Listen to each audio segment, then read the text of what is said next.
Hello students, आज हम बात करने वाले हैं बिटुमिन के प्रॉपर्टीज के बारे में।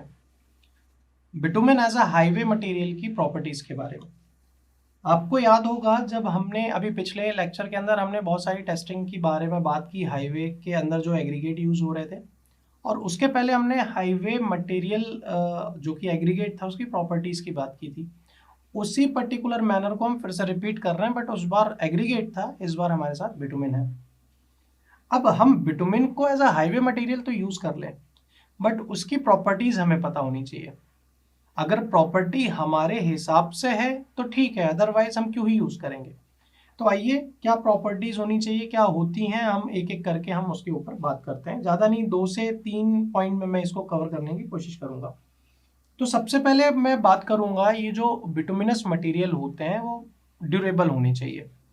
ड्यूरेबल इन द सेंस के किसी भी वेदरिंग एक्शन के अगेंस्ट में ये वीक ना पड़े। ठीक है, हमने सबसे पहली बात तो ड्यूरेबिलिटी की कर ली, ड्यूरेबल होना चाहिए, और ज़्यादा टेम्परेचर में ये मतलब ऐसा नहीं हो कि ये काम ही करना बंद कर जाए। ठीक है, जैसे कि अगर मैं कोल्ड वेदर की बात करूं, तो ऐसा भी ना हो कि जो मेरा मिक्स है, जो बिटुमिन का जो मिक्स है वो इतना हार्ड हो जाए कि उसका जो नेचर है, उसकी जो प्रॉपर्टी, वो ब्रिटलनेस आ जाए। ब्रिटल का एक मैं बहुत अच्छा एग्जांपल दूं, तो जैसे नारियल होता है ना, नारियल बहुत ब्रिटल होता है, वो लोड लेगा और विदाउट एनी प्रायर इन्फॉर्मेशन वो एकदम लोड के अगेंस्ट में ब्रेक हो जाएगा।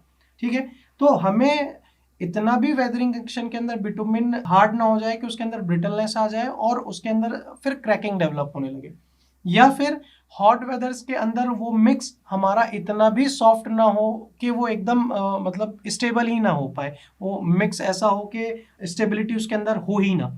तो हमें इन दोनों चीज़ों का ध्यान रखना है, क्योंकि हमने ड्यूरेबिलिटी की बात की, इसलिए हमने कोल्ड वेदर की में भी बात की और हॉट वेदर की बात की। कोल्ड वेदर के अंदर इतना हार्ड नहीं होना चाहिए कि ब्रिटलनेस आ जाए, और हॉट वेदर के अंदर इतना सॉफ्ट नहीं आना होना चाहिए कि वो अनस्टेबल हो जाए। दूसरी चीज क्या, कि जो बिटुमिनस मटेरियल है उसके अंदर एडहेशन की प्रॉपर्टी कुछ इस तरीके से होनी चाहिए कि उनके एग्रीगेट और बिटुमिन के बीच में जो उसका मिक्स है, वो एडेशन इतना अच्छा हो कि एक सिंगल यूनिट की तरह काम करे। अदरवाइज अगर एडेशन ही नहीं होगा तो दोनों मटेरियल आपस में बाइंड अप ही नहीं कर पाएंगे, बॉन्ड ही डेवलप नहीं कर पाएंगे। और अगर बॉन्ड ही डेवलप नहीं कर पाएंगे तो जैसे वाटर है, वाटर हानि तो आपके बिटुमिन के अंदर क्या करेगा, फिर वो स्टेप ऑफ करने लगेगा, तो वहां पे, और जहां पे पानी आया, पानी ने पोर्स के अंदर जगह बनाई, गैप क्रिएट किया, और जब लोडिंग आई तो सबसे पहले मटेरियल कहाँ से ब्रेक डाउन होएगा, वो जहाँ पे वॉइड से, जहाँ से कैप छूटा हुआ है। तो मटेरियल के अंदर प्रॉपर एडेशन भी होना चाहिए, या फिर एक एडिक्वेट एफिनिटी होनी चाहिए जो कि मटेरियल के मिक्स के बीच में एडिशन को डेवलप करके चलता है। तीसरे अगर मैं बात करूं, या फिर एंड करते हुए इसको कंप्लीट करूं प्रॉपर्टीज की, तो जब हमारे मिक्सिंग की टाइम आती है ना, मिक्सिंग या फिर कॉम्पैक्शन की टाइम जब आता है, तो उसकी जो विस्कोसिटी है विटामिन की, वो भी एडिक्वेट ही होनी चाहिए, मतलब उपयुक्तता अनुसार ही होनी चाहिए। ऐसा नहीं हो कि हमने कुछ ज़्यादा हीट कर दिया या फिर कम रहा, तो वहाँ पे वो विस्कोसिटी के कारण कुछ चीज़ें खराब हों, ऐसा नहीं होना चाहिए।